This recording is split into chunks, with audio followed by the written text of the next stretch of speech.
Yes, they are the late, more like the 60s and 70s, and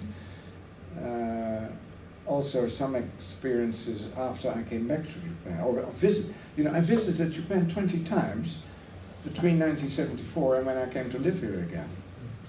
Many times. I always found an excuse to come back, and whenever I could, I also visited Kyoto with my wife, or sometimes with family from Holland. They wanted to see some of the places I used to visit. But now it's hard to recognize some of the old Kyoto, and also on the streets. I hear more Chinese than Japanese, it seems. Almost. All the foreigners are complaining there are too many foreigners. I asked because I had a friend who traveled a lot around the world, and he said that his philosophy was only visit a country one time. The idea being that the second time or third time you went, it wouldn't be the same as the first time. Yeah, true. But still. How was the atmosphere? Now, by atmosphere, I mean the environment. What was the? Can you just give us a sense of what the air was like, or water, air, freshness? Oh, and that's Osaka, Kyoto, and was the contrast between Osaka and Kyoto striking? That yeah. Osaka was just basically a rebuilding city, more or less. Well, Osaka, I always felt was a city of traders, and I never felt any affinity with Osaka. I never lived in Osaka. I lived outside. I lived in many places. I lived in about 7 or 8 different places during my years in the Kansai. Tarumi, Shoya, Suma, Kitanocho, Ashia, Nigawa, Hamakoshien. I lose fingers. Not enough fingers, but well, I lived something like 8 different places in the altogether 8 years or so that I lived. Always moving. Did you And also in Omori, very small. That was those 2 years I lived in. After 4 years in Kobe, 2 years in Omori, and then my next place of work was Osaka again. So was Kobe, always moving. Was Kobe the most comfortable place? Yeah, yeah. I found Kobe. Yes, yeah, Kobe much more than Osaka. Yeah. I used to go to Dunk for lunch. That's near the Sentarai. Sentarai? No, called that street. From behind Omiya station, you have this road going up the hill. Toa Road. Toa Road. Toa Road, that's right. And then up Toa Road, and you had near there you Donk Cafe, and that was very good for lunch. It's close to my office. Just have a simple lunch there.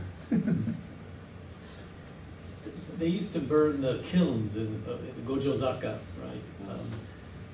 Right behind, to the right of Kiyomizu, those kilns. And I just wonder what was the air like? And there was stories of the dyeing in the river, and the river having lots of colors. And I don't know if you just quantified that. I'm sorry. So. River. Which one are you speaking about? The Kamo River. The Kamo River. That they used to Kamogawa, here in Kyoto. Yeah. Oh yes. There were, yes, you're quite right. In fact, there was very often a haze over the river.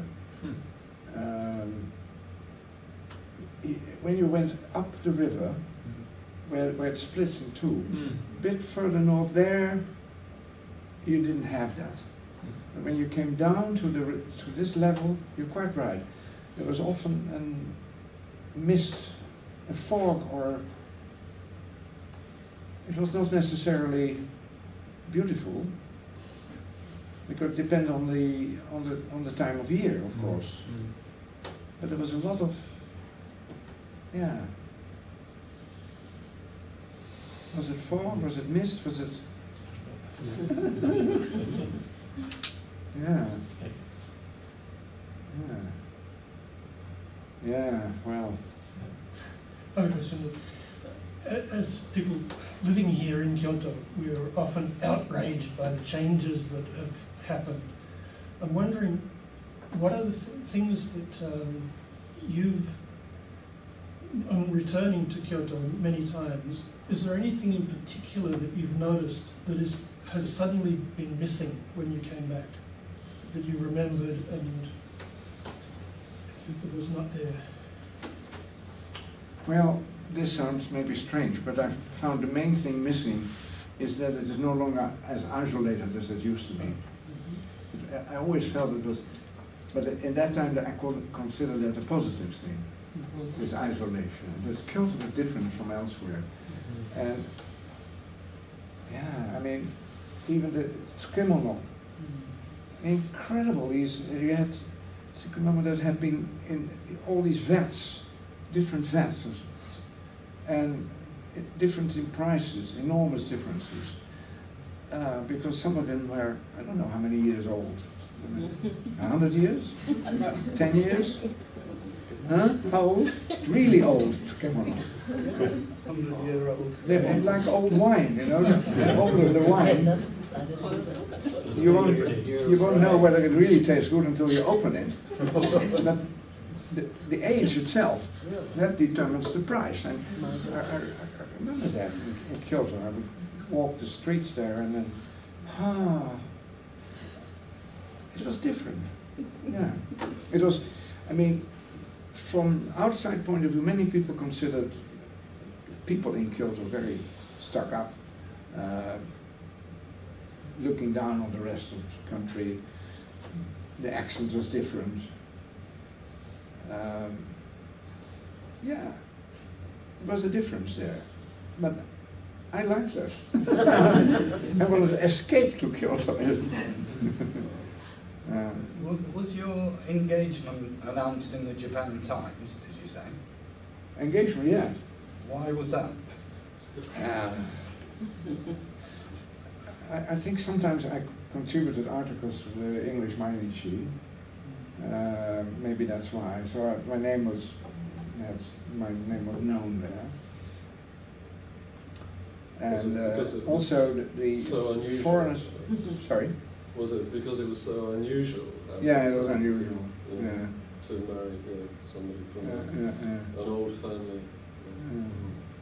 You married a wife who spoke good English, so I'm wondering, did that inhibit you from learning Japanese, or did it encourage you to learn Japanese? Can you? My hearing is very poor. I'm sorry. My speech is awesome. So we got to get across that. You married a woman from an old family who spoke good English. The question was, her speaking English, did that stop you from continuing studying Japanese? Not entirely, no. I continued studying, but I must admit that my Japanese is not up to scratch. I couldn't write properly in Japanese. I mean, I know basics, and speaking is much easier than reading it. That's one regret I have about my long stay in Japan, that I have not devoted more time to really mastering the written language. And maybe it's partly because Toyoko wanted to, she was more interested in English, of course. She wanted to, she studied Japanese literature. She had a degree in Japanese literature at Kinjo Daigaku in Nagoya. But she was really interested in improving her English. So she always insisted that I speak English with her, not Japanese. That didn't help. Yeah, yeah.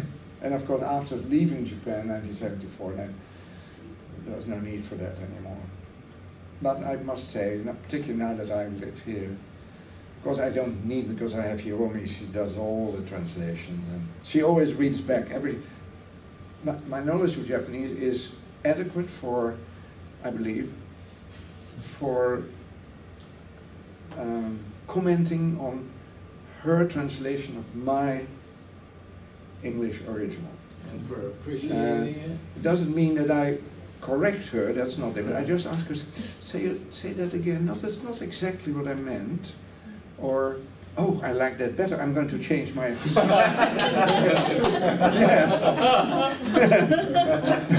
That's why I call her translations of my work her versions. Her versions. True. That's a high compliment. It's really true. But in case you wonder, she has no time for other work. I keep her occupied.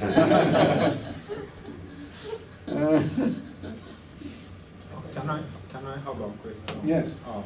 Have you encountered a ghost?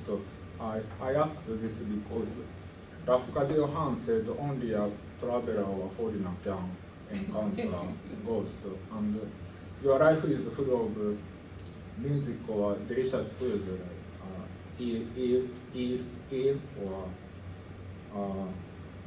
tsukemono, and you enjoyed listening to shakuhachi or sounds of geta, Yeah, but right. you also mentioned you perceive sadness in Gion district.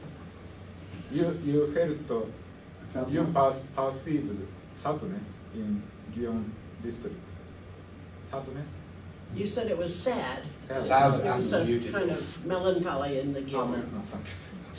So, again, have you encountered a ghost or A ghost? No. You have one? You want to introduce the ghost? Are you a ghost? no, some foreigner encounter ghost, Kamo River, the haze or Oh, yes. I've heard that sometimes. No, I'm not. What Maybe kind I'm. of ghost?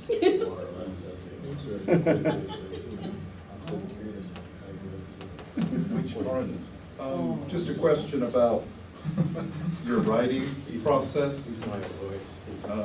When you write, do you go through various drafts, or do you, could you talk a little bit about your writing process when you write a story? My writing process. Well, it depends a bit on what I'm writing. If it is fiction, it's mostly a stream of consciousness. I mean, I begin, and then I just let my mind travel and take me there, the next, and what would be natural, and then. If it's non-fiction, because I don't have one particular, what's the word, genre. As you can see, I've done some post-war history, fiction, poetry. If it's non-fiction, then I focus very much on the details and on the facts and research and checking this and checking that, even while I'm writing, to make sure that I, don't get off on the wrong foot, so to speak. But in the case of fiction, not only that doesn't matter, but it sometimes can enrich your fiction if you come up with something totally irrational, something weird, something. I said, oh, I never thought of that, and yet somehow it came out. But I must say, I find it altogether still it's a long process, and I have to, it takes me time. I'm not a fast writer at all, no. I'm still doing some work. I'm now, in fact, my first book, which is not here, is the strange title, The Magatama Doodle, which is a memoir of my years in Japan, translated also very successfully by Hiromi, and it had excellent reviews at the time. It was published in England, but the publisher has at some point, some years ago, stopped publishing and then sold his whole list of books to another publisher, but that was an academic publisher. And this book was not considered academic. It wasn't. It was not intended to be an academic book. So it was dropped from the list. And not only that, but without telling me, without asking me, the whole stock that they still had was destroyed. So I have only a few copies left now, really. However, there is a possibility by the same publisher who originally published it. He liked it very much. He has gone back into publishing now with a new company, Renaissance Books, it's now called. Nice name. And he said, interesting, I might, but if you can update it. So I'm now working on an update. I've already done 50, 60 pages. It needs a bit more. And I hope in the next few months or so, perhaps I can give that. But that's me really more of an update. But, you know, because it ended in 1974, basically, when I left Japan. And now I'm doing 74 to today. Yeah. And what is your most successful book publication?